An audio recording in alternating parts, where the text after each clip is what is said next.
Whether you love to travel or not, there's something about the idea of flying that can still provoke a frisson of fear.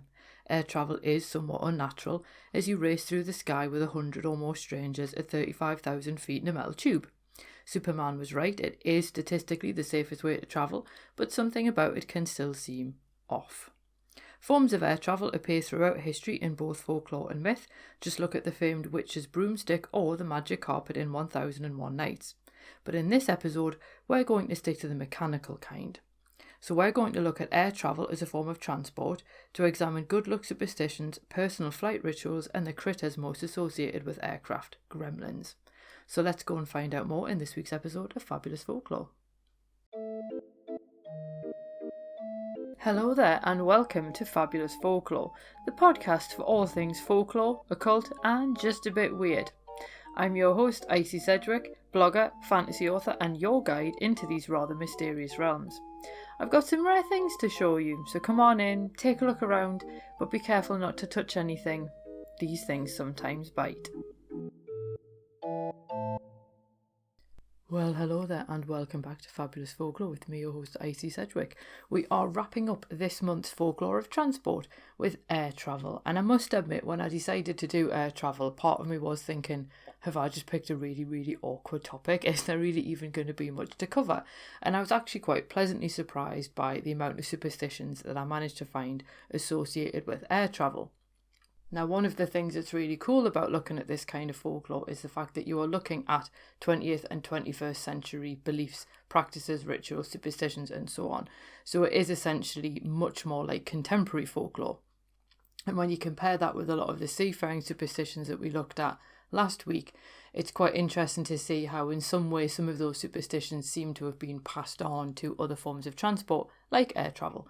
Now, there are also things like tales of haunted planes, premonitions of disasters and other strange aerial phenomena, but I wanted to focus more on air travel as a form of transport, hence the emphasis on the things that humans do to try and make flights feel safer. So that is what we are going to be having a look at in this week's episode.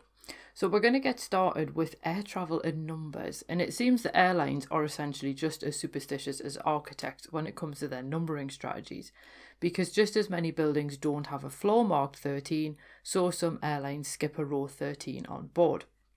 As an example, KLM has a row 12 and 14 but no row 13 on board its planes.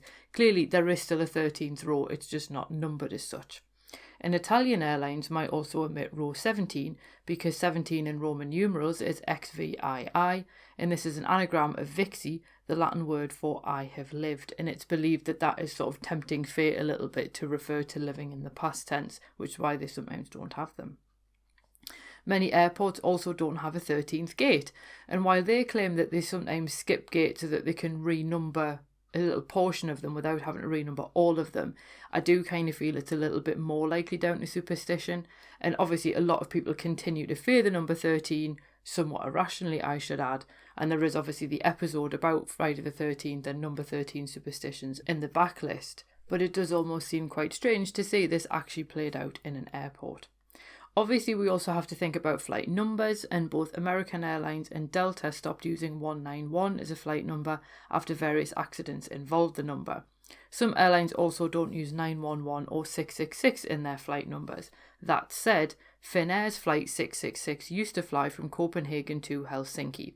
The final flight on this route was Friday the 13th October 2017, and yes, it took off at 1 p.m, which is 1300, in case they hadn't made their point. It arrived, safely I might add, at gate 26, which is double 13. And just if you were running a little bit low on irony and humour, Helsinki's airport code is Hell. So flight 666 was going to Hell.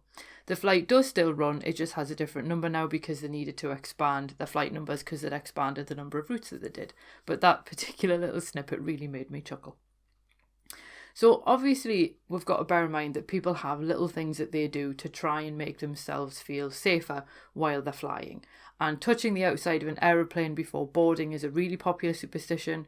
Others people clap when planes land. Apparently there is also belief that sometimes people will look for babies on their plane when they get on, due to the belief that a plane full of babies just couldn't crash because that would be somehow cruel on the part of the universe.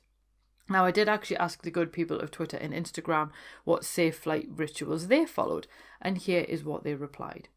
The first one said, I drink beer in an airport lounge before boarding. I started because I had time to kill one trip, then it seemed to make my flights go better, so I kept it up for good luck.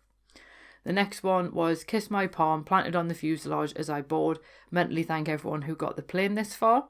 I then asked them why they did this, and they said, somewhere between confidence and making my peace. My dad was a machinist on engines and my grandfather was a fighter aircraft maintenance crew.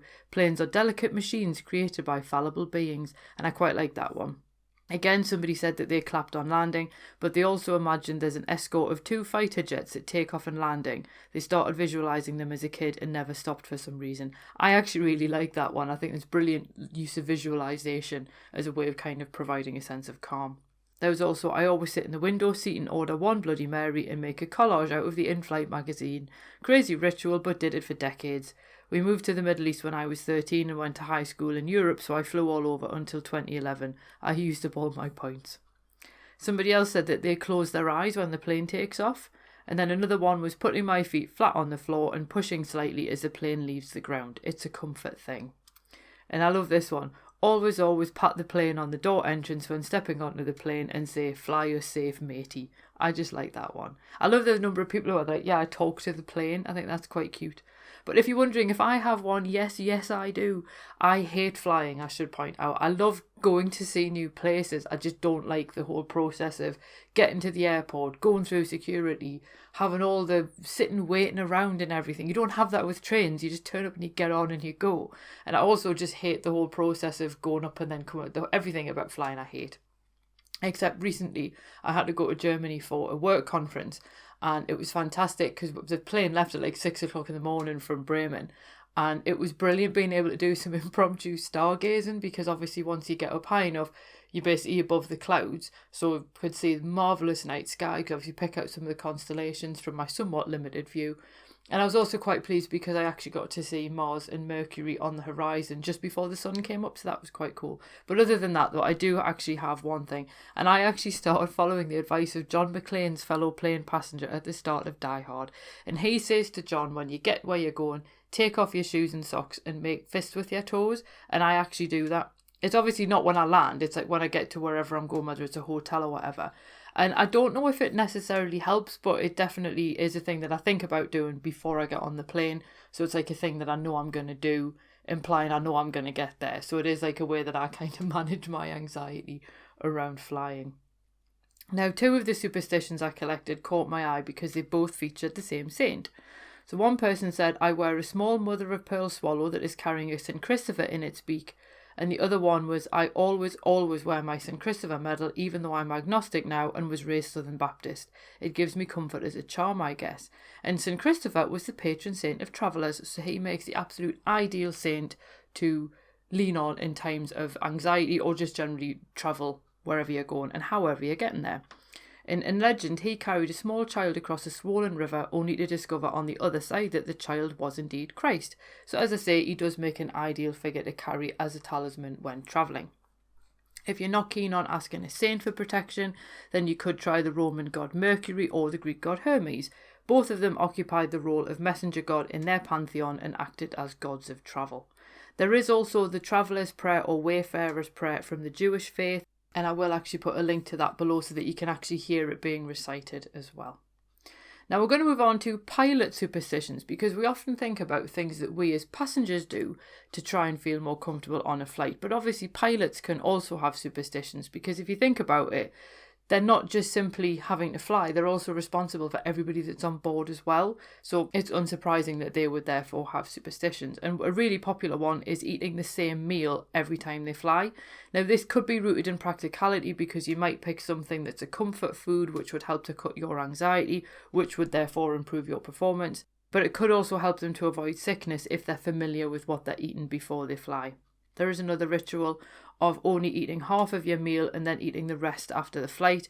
And this one comes from the Second World War when pilots would smoke half of their cigarette before a flight and the other half when they got back. And it was a little bit of a way of saying to themselves, right, I'm only having half and I'll have the other half when I come back. So it kind of A, gave them something to look forward to, but B, embedded in their mind the fact that they would come back. Other pilots will follow the same route to the airport, and again, repetition helps to provide the illusion of control. So if you take a certain action and get a good result, then it's easy to tell yourself that doing it again will get the same result. And this completely ignores the influence of random chance, but it is also a simple way to feel like you have some degree of control. There are other beliefs, such as not taking a photo of the aeroplane before takeoff. And Second World War pilot Dave Toomey actually talked about a fellow pilot who wouldn't let people take his photo before a flight. The one time he did allow someone to do so, the plane was attacked and he barely made it back. And after that, he never flew on the same day if anyone took a photo of him. It's also important not to point at the sky. This is because apparently pointing at the sky can bring bad weather. And I found this one interesting because it was also considered bad luck to point at a star, because pointing is considered rude and might offend the stars. So you do have to wonder, does the sky feel the same way? Or does this work more like the seafaring superstition, not to whistle, or you might whistle up a storm? I did find one superstition that pilots weren't supposed to whistle either. And I feel like that probably comes from the seafaring one of not wanting to bring in bad weather. Pilots might also only mention the sun if the weather conditions are good and their comments are a compliment. That said, it's also considered a good luck sign to fly over a rainbow. Other pilots never walk in front of their plane's engine, and some think this is because they don't want the engine to see them. And I thought that was a really interesting one. It's probably, again, also rooted in practicality, as a lot of superstitions actually are, but then they end up taking on a life of their own. And in the Second World War, pilots would stick their chewing gum onto their plane's wings.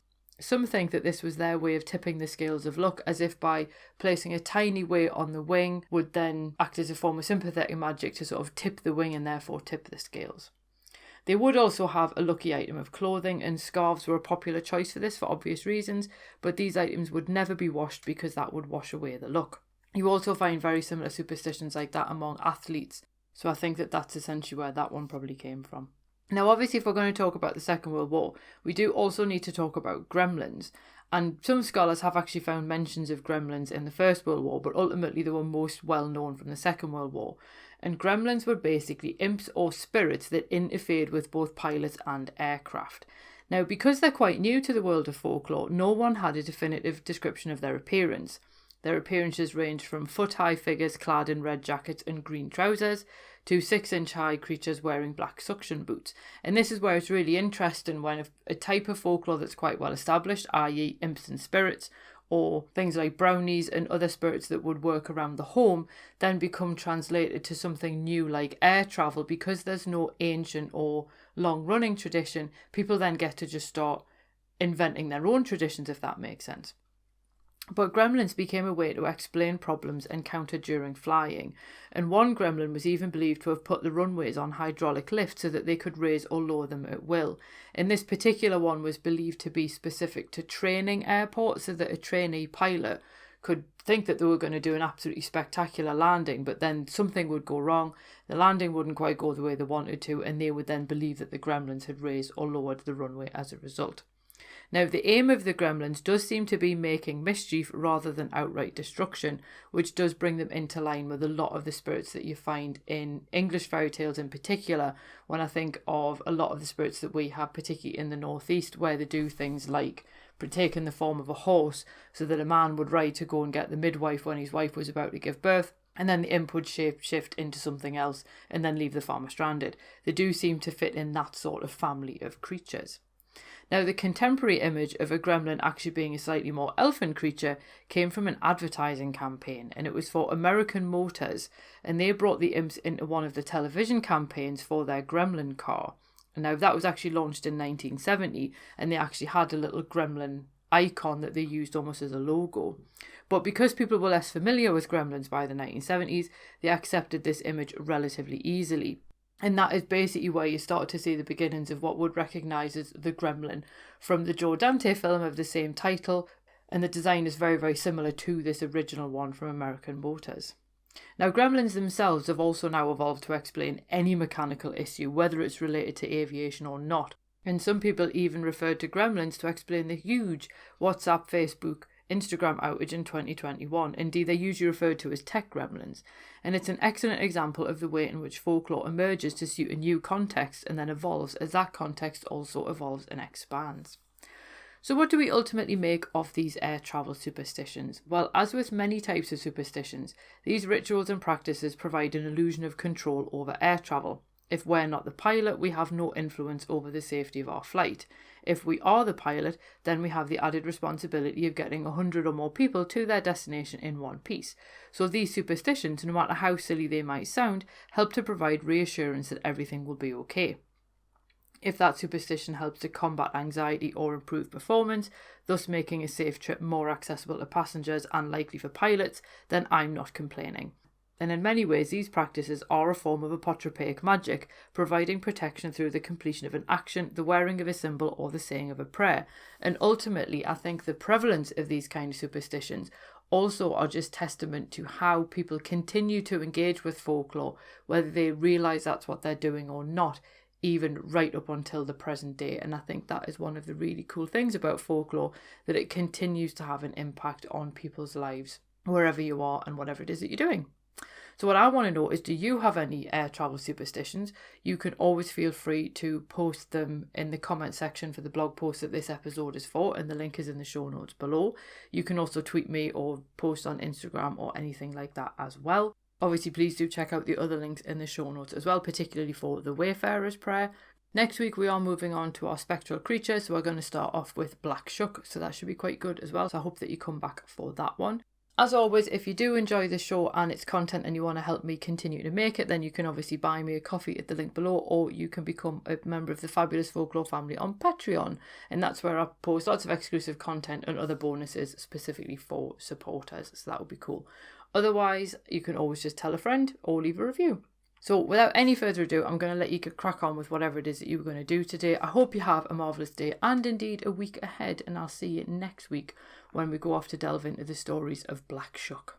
Cheerio. Well, thank you for listening, and thanks for visiting Fabulous Folklore. I hope you enjoyed your stay. If you did, why not consider subscribing in your podcast app of choice? If you enjoy the show, why not leave me a review and help other listeners to find it as well? And if you'd like bonus exclusive episodes of the podcast, then why not support me on Patreon? It does help me to keep the show going, and it means that you get a little bit extra every month as well. And you can find all of the necessary links in the show notes below. So without any further ado, I will bid you adieu, and I hope that you have safe travels wherever you're going on to next.